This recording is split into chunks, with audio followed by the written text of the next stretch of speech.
ઉનાળાની કાળઝાળ ગરમી બાદ હવે ચોમાસાનું આગમન થઈ રહ્યું છે ત્યારે મેઘરાજાના આગમનને પગલે પ્રકૃતિ સોળે કળાએ ઉખેલી ઉઠી છે. ચોમાસાના સમયમાં લોકો પોતાના ઘર આંગણે ફૂલ છોડ અને વૃક્ષનું વાવેતર કરે છે. ચોમાસાના સમયમાં ફૂલ છોડ અને કુંડાની ખરીદી કરે છે અને પોતાના ઘરે રળિયામણું બનાવે છે. ચોમાસાના સમયમાં ઘરના આંગણે કયા ફૂલ છોડ અને વૃક્ષનું વાવેતર કરી શકાય તે અંગે પોરબંદરના વર્લ્ડ કન્વર્જેશન સોસાયટીના પ્રમુખ અને પ્રકૃતિ પ્રેમી ભરતભાઈ રૂઘાણી માર્ગદર્શન આપ્યું હતું.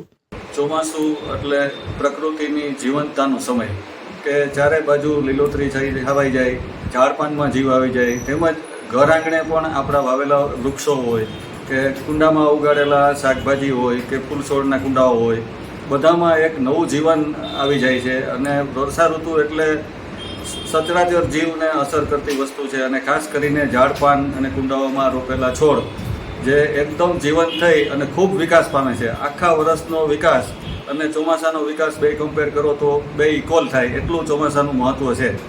એટલે આપણા ઘર આંગણે આપણે કુંડામાં જો વાવતા હોય તો અમુક પ્રકારની વનસ્પતિઓ છે એ વાવી શકીએ. નગોળ છે, અળુસી છે, એવી જ રીતે શાકભાજીમાં છે, ધાણાભાજી છે, પાલક છે, મેથી છે, રીંગણા, ટમેટા એ પણ આપણે ઘર આંગણે વાવી શકીએ. તેમજ ફૂલ છોડમાં જાસૂદ છે, ગુલાબ છે, એવી રીતે વસંત છે, 3-4 જાતની વસંત, હવે તો હાઇબ્રિડ વસંત આવવા માંડી કે જેના 12 મહિના ફૂલ આવે અને છોડ બહુ મોટો ન થાય તો ઘરમાં સાચવવો પણ આપણને સહેલો પડે. તેમજ જો આપણે જગ્યા હોય અથવા તો આપણે ઘર આંગણે વાવવા હોય તો આપણે આપણા દેશી વૃક્ષોને પ્રાધાન્ય આપવું જોઈએ કે જેથી કરીને પર્યાવરણને બચત થાય, ઓક્સિજન મળે અને આજુબાજુમાં ઠંડક પણ સારી રહે. જેવા કે ગરમાળો છે, એવી રીતે જોઈએ તો રૂખડો છે, પનરવો છે, કેસુડો છે કે જે સિટીમાં ક્યાંય જોવા નથી મળતા. તો આવા ઝાડ વાવી અને આપણી આજુબાજુનું વાતાવરણ શુદ્ધ રાખીએ, પૂરું ઓક્સિજન મળે, ઘરની આંગણાની શોભા વધે અને શહેર સુંદર બને. ચોમાસાના આગમની ઘડી ગણાઈ જ રહી છે. આગામી દિવસોમાં વિધિવત રીતે ચોમાસું બેસી જશે ત્યારે લોકો ફૂલ છોડ અને વૃક્ષનું વાવેતર કરતા હોય છે. ચોમાસાના સમયમાં ઘરની ધાબા પર અને આંગણામાં ફૂલ છોડ અને વૃક્ષનું વાવેતર કરતા હોય છે.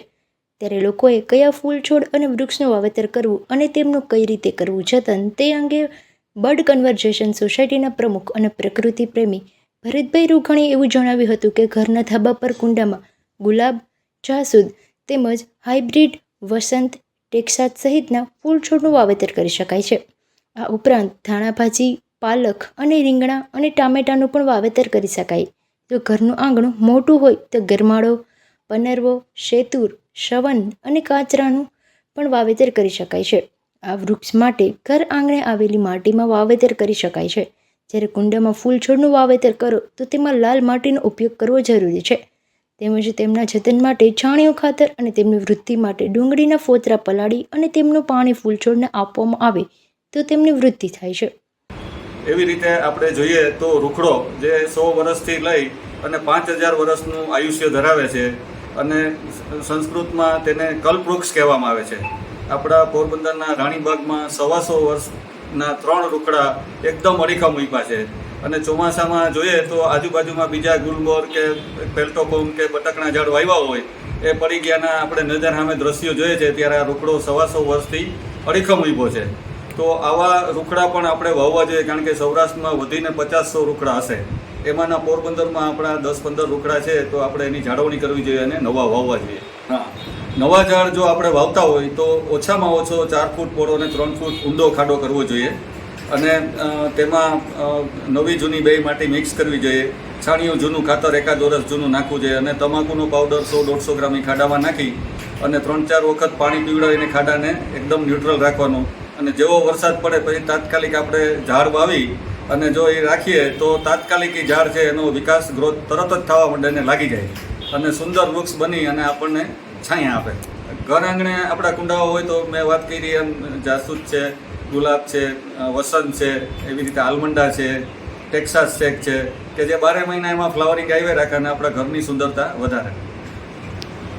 હાલ ચોમાસાના સમયમાં ફૂલ છોડની સૌથી વધારે માંગ જોવા મળે છે અને લોકો વરસાદ થયા બાદ ફૂલ છોડ અને વૃક્ષોનું વાવેતર કરતા હોય છે.